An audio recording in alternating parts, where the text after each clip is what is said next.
Kung titignan mo yung pupuntahan, di ba parang malayo? Pero pag lilingunin mo yung pinanggagalingan, malayo ka na.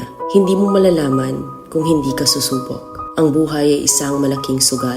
Kung lagi kang takot sumugal sa isang bagay dahil takot kang mawalan, mauubos lang kung anong meron ka. Kung hindi ka mawawalan, hindi ka rin magkakaroon. Kung ano man ang mga desisyon mo ngayon, yun ang magiging buhay mo bukas. Lakasan mo lang yung loob mo.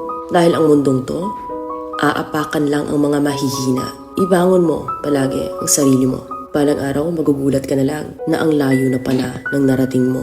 Kahit mabagal ang progress, basta may usad at kumikilos ka, okay na yan. Wala tayong magagawa. Ganyan talaga ang proseso ng buhay.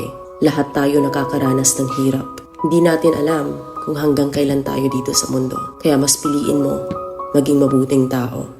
Ang pinakayaman na maituturing natin sa sarili ay ang ating mga pangarap. Kapag handa kang abutin yung mga pangarap mo, hinding-hindi ka maghihirap. Kung lagi kang may pinagdaanan sa buhay or pagsubok, pruweba lang yan na isa kang magiting na sundalo. Sa mga pagsubok, diyan ka aangat, diyan ka babaguhin. Yung tatag mo kung paano ka mag-ayos ng problema.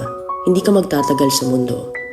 Lubos-lubusin mo na. Gawin mo yung mga bagay na handang iangat ang sarili mo. Huwag mong isipin yung mga sinasabi ng iba at huwag na huwag kang panghihinaan ng loob dahil lahat ng tao ay may iba't ibang desisyon at iba't ibang sitwasyon. Huwag ka lang mawala ng pag-asa. Hindi mo naman kailangan madaliin lahat.